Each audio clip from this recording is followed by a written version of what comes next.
بسم اللہ الرحمن الرحیم۔ لوگوں کے سامنے ہاتھ پھیلا کر مانگنے سے بہتر ہے روزانہ یہ سورت 11 بار پڑھ لو۔ اس کی 11 نسلیں دولت پر عیش کرتی ہیں جو روزانہ 11 بار یہ سورت پڑھتا ہے۔ محترم ناظرین، اسلام بے شک سچا دین ہے اور اللہ تبارک و تعالیٰ نے دنیا جہان کے تمام خزانے ہمارے پیارے نبی صلی اللہ علیہ وسلم کی جھولی میں ڈال دیے اور فرمایا کہ جس کو جو چاہو دے دو۔ اللہ سبحانہ و تعالیٰ نے ہمارے نبی کریم صلی اللہ علیہ وآلہ وسلم کو حوض کوثر کا مالک بنایا اور اس کا اختیار آپ صلی اللہ علیہ وسلم کے سپرد فرما دیا۔ ہمارے پیارے آقا صلی اللہ علیہ وسلم نے اپنی امت پر کھول کھول کر اللہ کے واضح احکامات سنا دیے،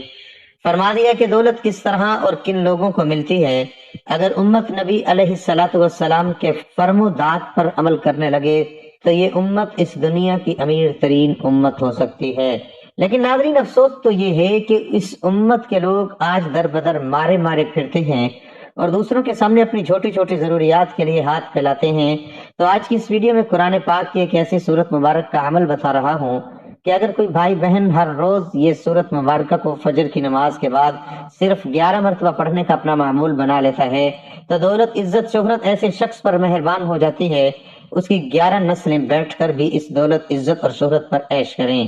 تو یہ ختم نہ ہوگی۔ محترم، وہ وقت یاد کرو جب نبی کریم صلی اللہ علیہ وسلم نے مکہ کے چند مٹھی بھر غریب ترین اور غلام لوگوں کو حق کی دعوت پر اپنے مقدس ہاتھوں پر بیعت کیا۔ یہ ایسے غریب اور نادار لوگ تھے کہ جن کے کھانے کو نوالا اور پہننے کے لیے کپڑا تک نہ تھا۔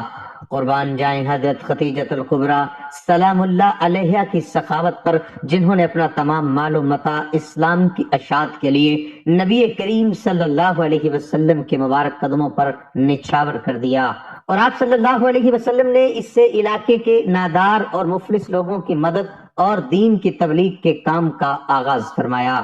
دیکھتے ہی دیکھتے جب دین کی دعوت مکہ سے نکل کر پھیلی تو آپ صلی اللہ علیہ وسلم اس وقت تک اپنا تمام مال و متاع دین کی اشاعت کے لیے قربان کر چکے تھے۔ حالات ایسے کشیدہ تھے کہ خود نبی کریم صلی اللہ علیہ وسلم نے اپنے گھر میں ایک وقت کے کھانے کے لیے چند نوالے بھی میسر نہ ہوتے تھے، اور پھر اللہ سبحانہ و تعالیٰ نے نبی رحمت صلی اللہ علیہ وسلم کو اپنی رحمتوں کے ایسے دریا عنایت فرمائے کہ دیکھتے ہی دیکھتے چند ہی سالوں میں امت مسلمہ اتنی مالدار ہو گئی کہ حضرت عمر فاروق، عثمان غنی، مولا علی علیہ السلام اور آپ کے بعد آنے والے ادوار میں امت کے پاس اس قدر وسیع و عریض خزانوں کے انبار تھے کہ مسلمان دوسری اقوام کی مدد کرنے والے بن گئے، ان کی داد رسی کرنے والے بن گئے۔ دوسری اقوام کو روپے، پیسے، اناج اور غلے کے علاوہ جس بھی چیز کی ضرورت ہوتی اس وقت کے مسلمان حاکم ان کی ضرورتوں کو پورا کرنے میں پیش ہوتے۔ اسلامی سلطنت پر اللہ سبحانہ و تعالیٰ کی ایسی بے بہا عنایتیں اور نعمتیں برسی کہ آج 14 صدیاں گزرنے کے بعد بھی ترک اموی سلطنت اور عرب کی ریاستیں پوری دنیا میں مال و دولت میں سب سے آگے ہیں۔ یاد کرو اس وقت کو جب غزوہ بدر میں مسلمانوں کی زبوحالی و مفلسی دیکھی نہ جاتی تھی، اور یاد رکھیے کہ غزوہ بدر سب سے پہلا معرکہ حق و باطل تھا جو مٹھی بھر مفلس مسلمانوں اور مالدار اہل قریش کے مغرور اور شرپسند سرداروں کے درمیان پیش آیا۔ ہجرت کے دوسرے سال 17 رمضان المبارک کو غزوہ بدر کا واقعہ پیش آیا، اور اس کو غزوہ بدر عظمی اور غزوہ بدر کبریٰ بھی کہتے ہیں۔ بدر ایک ایسی بستی ہے جو مدینہ منورہ سے قریباً 120 کلومیٹر کے فاصلے پر واقع ہے۔ یہ بستی بدر بن حارث سے منسوب ہے جس نے یہاں کنواں کھودا تھا۔ یہ بدر بن مخلد بن نصر بن کنانہ سے منسوب ہے جس نے اس جگہ پڑاؤ کیا تھا۔ بعض کہتے ہیں کہ وہاں ایک بوڑھا شخص مدتوں سے رہتا تھا جس کا نام بدر تھا، اور اسی بنا پر اس بستی کو اس کے نام سے منسوب کر دیا گیا تھا۔ پیر نصیر الدین نصیر رحمت اللہ علیہ بیان فرماتے ہیں کہ غزوہ بدر 17 رمضان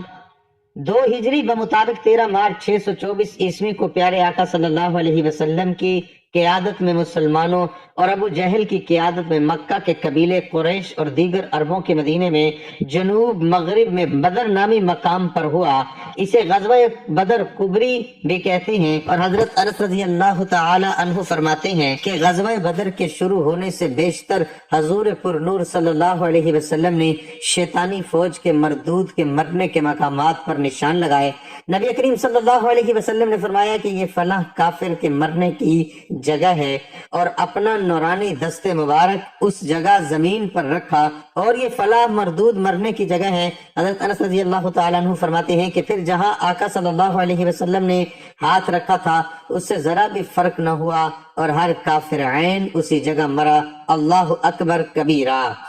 ناظرین، رات بھر قریش لشکر عیاشی اور بدمستی کا شکار رہا، اور اللہ کے نبی صلی اللہ علیہ وسلم نے بارگاہ ربویت کے حضور آہوزاری میں وہ رات گزاری، اور قادر نے فتح کی بشارت عطا فرمائی۔ قریش مکہ چونکہ پہلے مقام پر پہنچ گئے تھے، اس لیے انہوں نے مناسب مقامات پر قبضہ جما لیا تھا، بخلاف اس کے مسلمانوں کی طرف چشمہ یا کنواں تک نہ تھا، اور مسلمانوں کی مفلسی کا یہ عالم تھا کہ جس مقام پر مسلمانوں کی مٹھی بھر فوج کو جگہ ملی وہ زمین ایسی ریتیلی تھی کہ اونٹ کے پاؤں ریتلی زمین میں پھنس جاتے تھے۔ خشک اور پتلی زمین 313 مسلمانوں کے لشکر کی حرکت کی سبب ایسی گرد آلود تھی کہ اپنی ہی صفا کی نقل و حرکت کا اندازہ نہ ہوتا تھا، لیکن پھر تائید ایزدی اور رحمت الہی عز و جل سے وہاں پر ایسا رحمت والا بادل برسا جس سے گرد جم گئی، اور نبی صلی اللہ علیہ وسلم کے حکم کے مطابق جا بجا پانی کو روک کر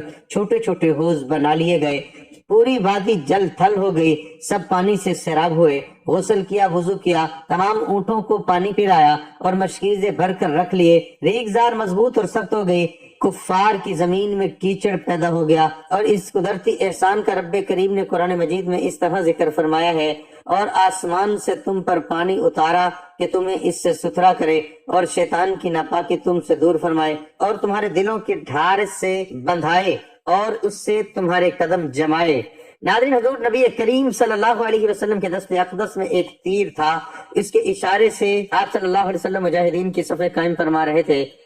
مہاجرین کا عالم حضرت مصعب بن عمیر کو خزرج کے علمدار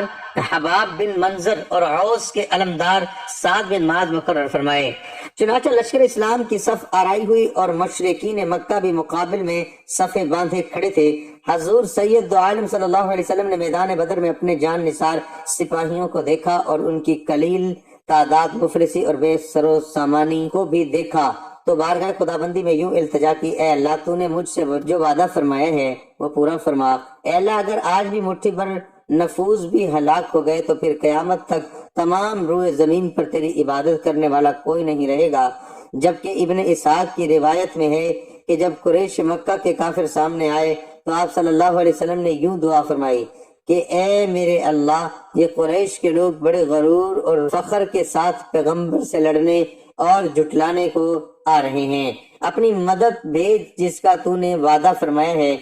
یعنی وہ وعدہ یہ کہ پیغمبروں کو غلبہ ہوگا جیسے اس آیت مبارکہ میں ہے۔ اور بے شک ہمارا کلام گزر چکا ہے، ہمارے بھیجے ہوئے بندوں یعنی رسولوں کے لیے بے شک ان کی مدد ہوگی، اور بے شک ہمارا ہی لشکر غالب آئے گا۔ آخر روحانی تسکین کے لیے اب بگائی جاتی ہے یہ جماعت، اور پشتے پھیر دیں گے۔ سیدنا ابن عباس رضی اللہ تعالیٰ عنہ سے روایت ہے کہ نبی کریم صلی اللہ علیہ وسلم نے غزوہ بدر کے دن فرمایا کہ جبرائیل علیہ السلام اپنے گھوڑے کا سر تھامے اور لڑائی کے ہتھیار لگائے ہوئے آئے ہیں۔ حدیث پاک میں اس طرح بیان ہے کہ حضرت سیدنا علی علیہ السلام فرماتے ہیں کہ میں بدر کے کنویں سے لوگ پانی بھر بھر کر ڈول میں ڈال رہے تھے کہ ایسی تیز ہوا آئی کہ میں نے ایسے تیز ہوا نہ دیکھی تھی۔ ہوا آئی اور گزر گئی، پھر ایک اور تیز ہوا آئی کہ اتنی تیز ہوا میں نے کبھی نہیں دیکھی تھی بجز اس ہوا کے جو اس سے پہلے آئی تھی۔ پہلی ہوا حضرت جبرائیل علیہ السلام تھے، اور جو 1000 فرشتوں کے ساتھ رسول اللہ صلی اللہ علیہ وسلم کے ساتھ رہنے کے لیے نازل ہوئے تھے، جبکہ دوسری ہوا حضرت میکائیل علیہ السلام تھے جو 1000 فرشتوں کے ساتھ نازل ہوئے تھے۔ تیسری ہوا اسرافیل علیہ السلام تھے جو 1000 فرشتوں کے ساتھ نازل ہوئی تھے۔ اور اسے امام حاکم رحمۃ اللہ علیہ نے بیان کیا ہے کہ اللہ تعالیٰ کا ایک فرشتہ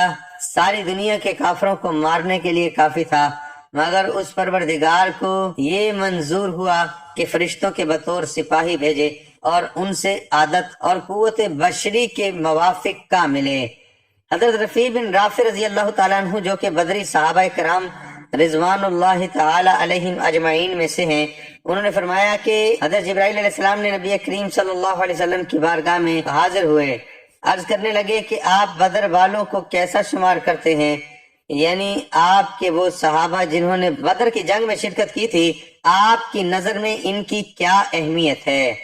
تو آپ صلی اللہ علیہ وسلم نے فرمایا سب مسلمانوں سے افضل ہے، یا پھر اس جیسا کلمہ ارشاد فرمایا۔ حضرت جبرائیل علیہ السلام نے فرمایا اسی طرح جو فرشتے بدر کی جنگ میں شامل ہوئے وہ بھی سب فرشتوں سے افضل ہیں۔ اور ناظرین، یہ حدیث بخاری شریف سے لی گئی ہے۔ بھائی اور بہنوں، اگرچہ فرشتے غزوات اور جنگوں میں بھی اترتے تھے، مگر بدر میں فرشتوں نے لڑائی بھی کی، اور حضرت امام بہقی رحمۃ اللہ علیہ نے روایت بیان کی ہے کہ فرشتوں کی مار پہچانی جاتی تھی، مگر گردن پر چوٹ، آگ کا سا داغ۔ حضرت جبیر بن مطعم رضی اللہ تعالیٰ عنہ سے مروی ہے کہ بدر کے دن میں نے کافروں کی شکست سے پہلے آسمانوں سے کالی کالی چونٹیاں اترتی دیکھی، یہ فرشتے تھے، اور ان کے اترتے ہی فوراً کافروں کو شکست ہوئی۔ ایک روایت میں ہے کہ میں کافر کو مارنے جا رہا تھا کہ اتنے میں آسمان سے ایک کوڑے کی آواز سنائی دی، کوئی کہہ رہا تھا کہ اے خزدم آگے بڑھ، اور پھر وہ کافر مر کر گر پڑا۔ جبکہ اللہ سبحانہ و تعالیٰ نے قرآن مقدس میں اس جنگ کی منظر کشی ان الفاظ میں فرمائی ہے